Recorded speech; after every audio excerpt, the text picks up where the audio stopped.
Hello दोस्तों, ए to Z study में आपका स्वागत है।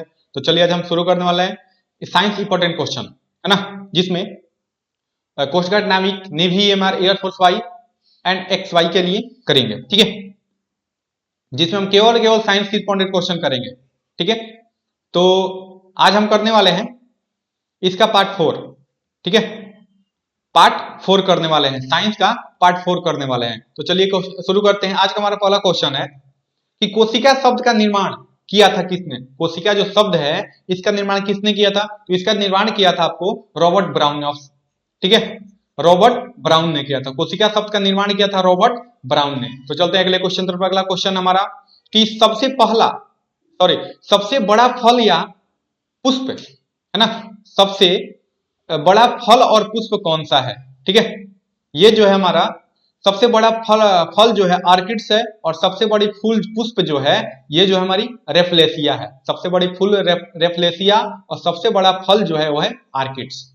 ठीक है, तो चलते हैं आगे। क्वेश्चन हमारा ऐसे देता है कि सबसे बड़ा फूल जो है कौन सा है?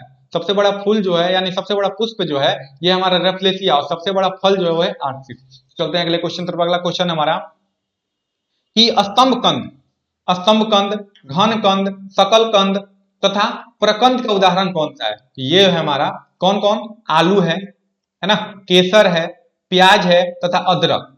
आलू आलू है, केसर है, प्याज है, अदरक, ये सब क्या है? स्तंभ कंद, घन कंद, सकल कंद और प्रकंद के उदाहरण है। ठीक है, तो चलते हैं आगे। अगला क्वेश्चन हमारा अमरूद अमरूद अंगूर, शरीफा तथा टमाटर के खाने योग्य भाग कौन से हैं? अब बताइए इसका जो सही आंसर होगा क्या होगा?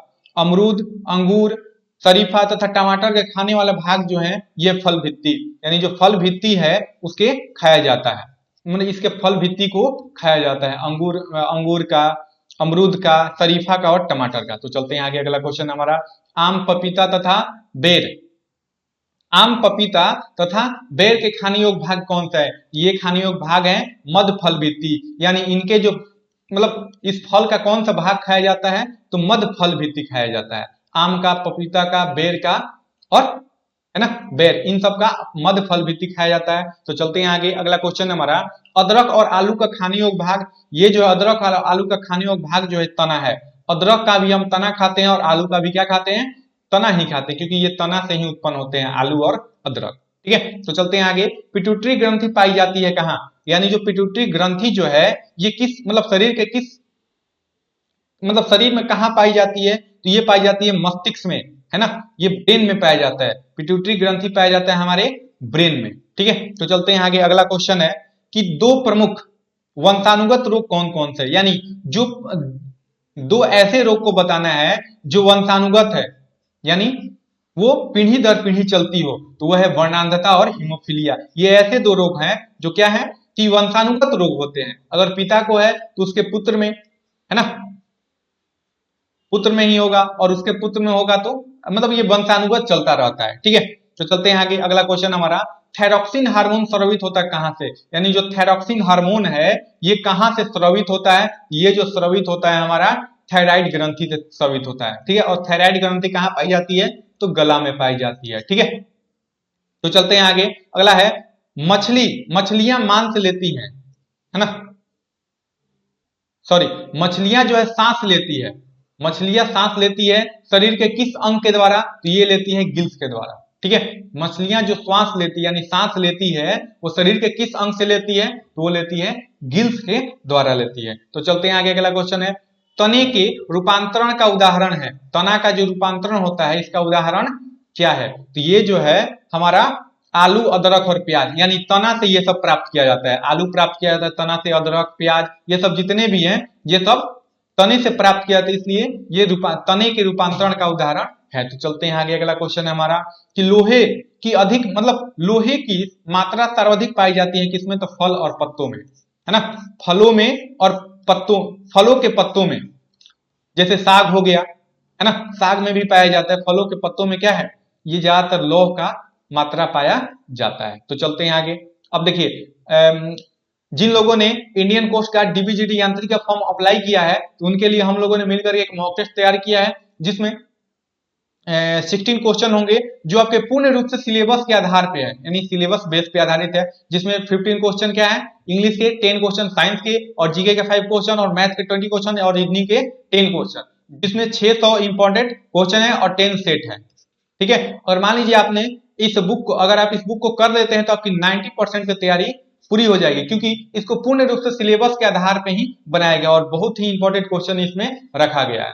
ठीक है, और इसको खरीदने के लिए आपके डिस्क्रिप्शन बॉक्स में, वीडियो के डिस्क्रिप्शन बॉक्स में इसका लिंक दिया हुआ है और इसका प्राइस जो है बिल्कुल ही कम है। अगर आप लोगों ने इस फॉर्म को अप्लाई किया है तो आप इस बुक को जरूर खरीदें। तो चलते हैं आगे, अगला क्वेश्चन हमारा, स्वस्थ शरीर में खून की मात्रा होती है, मतलब स्वस्थ शरीर में खून की मात्रा कितनी होती है, तो ये होती है 5 से 6 लीटर, है ना।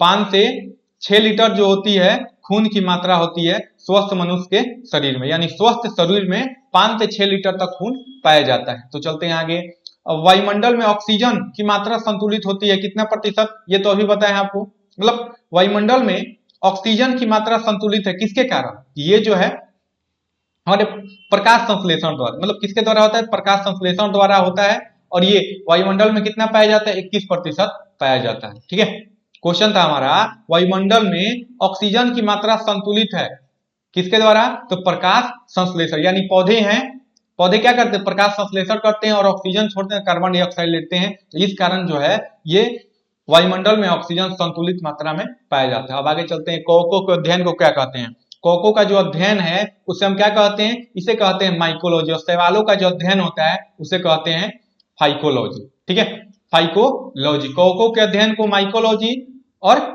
शैवालों के अध्ययन को फाइकोलॉजी कहते हैं। और अगला क्वेश्चन है कि हड्डियों में मुख्य कौन सा तत्व पाया जाता है, यानी हड्डियों में मुख्य रूप से क्या पाया जाता है, तो ये पाया जाता है आपका क्या, कैल्शियम और फास्फोरस। कैल्शियम और फास्फोरस क्या है, मनुष्य के शरीर के, मतलब मनुष्य के जो हड्डियां हैं उन हड्डियों में पाया जाता है कैल्शियम और फास्फोरस। आपके एग्जाम में क्वेश्चन देता है मनुष्य के शरीर में पाए जाने वाले, मतलब मनुष्य के शरीर में हड्डियों में कौन से तत्व पाए जाते हैं, तो कैल्शियम और फास्फोरस पाया जाता है। तो चलते हैं आगे, अगला क्वेश्चन हमारा,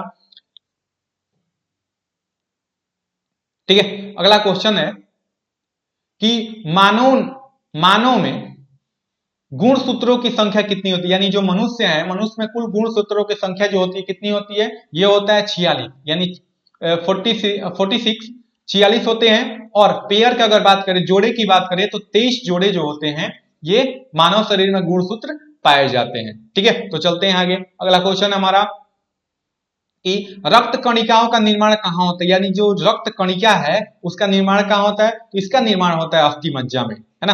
ये बहुत ही इंपॉर्टेंट क्वेश्चन एग्जाम में पूछ सकता है कि रक्त कणिका, यानी जो रक्त हमारा रक्त है, लाल रक्त कण, इसका निर्माण कहाँ होता है, ये होता है अस्थि मज्जा में। ठीक है, और अगला क्वेश्चन है, इंसुलिन शरीर में बनती है कहाँ, मतलब इंसुलिन, हाँ, इंसुलिन जो होता है वो शरीर में बनती है, कहाँ बनता है, तो अग्नाशय, मतलब कहाँ बनता, किसके द्वारा बनता है, तो अग्नाशय के द्वारा बनता है इंसुलिन।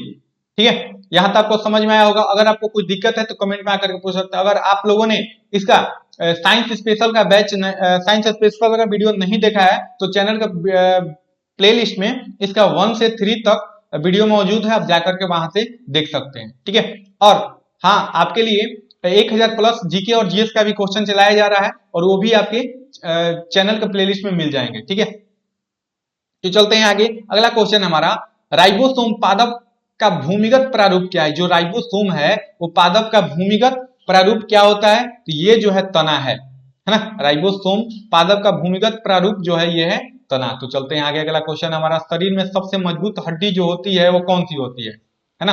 शरीर में सबसे मजबूत हड्डी कौन सी होती है, तो ये होती है हमारी जबड़े की हड्डी, है ना। शरीर की सबसे मजबूत हड्डी जो है वो कौन सी है, जबड़े की हड्डी है। ठीक है, तो चलते हैं आगे, अगला क्वेश्चन है हमारा, शरीर की सबसे लंबी अस्थि कौन सी है, तो शरीर की सबसे लंबी अस्थि जो पाई जाती है वो जांग में पाई जाती है, यानी उसे टिबिया बोलते हैं। ठीक है, जांग में पाई जाती है टिबिया नामक हड्डी। ठीक है, टिबिया। आगे चलते हैं, अगला क्वेश्चन है, ये हृदय 1 मिनट में कितनी बार धड़कता है। ठीक है, 1 मिनट में हृदय जो है हमारा कितना बार धड़कता है, ये धड़कता है कितना बार, 72 टाइम्स, यानी 72 बार, 72 टाइम्स। ठीक है, 72 बार धड़कता है। तो चलते हैं आगे, अगला क्वेश्चन है, रक्त में अशुद्ध पदार्थों को अलग करता है, मतलब रक्त से अशुद्ध पदार्थों को अलग करता है कौन, किडनी। है ना। जो हमारा रक्त है, रक्त में जो अशुद्ध पदार्थ पाए जाते हैं उनको कौन अलग करता है, तो किडनी यानी वृक्क जो है ना, वृक्क जो है हमारा, ये क्या करता है, रक्त को, अशुद्ध रक्त को, है ना, खून से अलग करता है। तो चलते हैं आगे, अगला क्वेश्चन हमारा कि शरीर में सबसे बड़ी कोशिका कौन सी है। तो शरीर में सबसे बड़ी कोशिका जो है वह तंत्रिका तंत्र, है ना। शरीर में सबसे बड़ी कोशिका कौन सी पाई जाती है, तो तंत्रिका तंत्र पाई जाती है। ठीक है, अब आगे चलते हैं। हाइड्रोफोबिया का संबंध किससे है, तो हाइड्रोफोबिया जो है इसका संबंध के कुत्ते के काटने से, ये एक प्रकार का वायरस है ना। कुत्ते के काटने से क्या होता है, हाइड्रोफोबिया नामक जीवाणु उत्पन्न होते हैं। ठीक है, इसलिए इसका एक टीका भी है, कुत्ते के काटने का टीका दिया जाता है। अब आगे चलते हैं, वायरोलॉजी में किसका अध्ययन किया। देखिए वायरोलॉजी में वायरसों का अध्ययन किया, यानी विषाणुओं का अध्ययन किया जाता है वायरोलॉजी में। ठीक है, तो चलते हैं आगे, अगला क्वेश्चन हमारा आज का, खून का थक्का नहीं जमता, है ना। खून का थक्का नहीं जमता है किस रोग में, यानी जब हमें कौन सी रोग होगी तब खून का थक्का नहीं जमेगा, तो हीमोफीलिया जब रोग हो जाएगी हमें, तब क्या होगा, हमारे शरीर में खून का थक्का यानी खून नहीं जमेगा, खून क्या होगा, बहता ही जाता है। ठीक है, खून रुकता नहीं है, जमता नहीं है। तो चलते हैं, आज का हमारा क्वेश्चन है, ट्रेकोमा एवं ग्लूकोमा का संबंध किस अंग, मतलब किस रोग से है। ट्रेकोमा और ग्लूकोमा का संबंध किस रोग से है, ये जो है आंख से संबंधित है, यानी आंख में अगर कोई ये जो रोग होता है ट्रेकोमा, ये होता है आंख में, और ग्लूकोमा जो होता है आंख में ही होता है। तो इसलिए हमारा सही है, क्या होगा, आंख से संबंधित है, ट्रेकोमा और ग्लूकोमा जो है आंख से संबंधित है। ठीक है, तो चलते हैं आगे, अगला क्वेश्चन हमारा, प्लाज्मोडियम परजीवी है ना, प्लाज्मोडियम परजीवी है, ये क्या है, मलेरिया रोग, है ना, मलेरिया रोग का वाहक। प्लाज्मोडियम परजीवी जो है ये मलेरिया रोग का वाहक है। ठीक है, मैं आशा करता हूं आज का क्लास आपको पसंद आया होगा। तो आज के लिए बस इतना ही, और फिर आगे कल मिलते हैं 13 क्वेश्चन के साथ।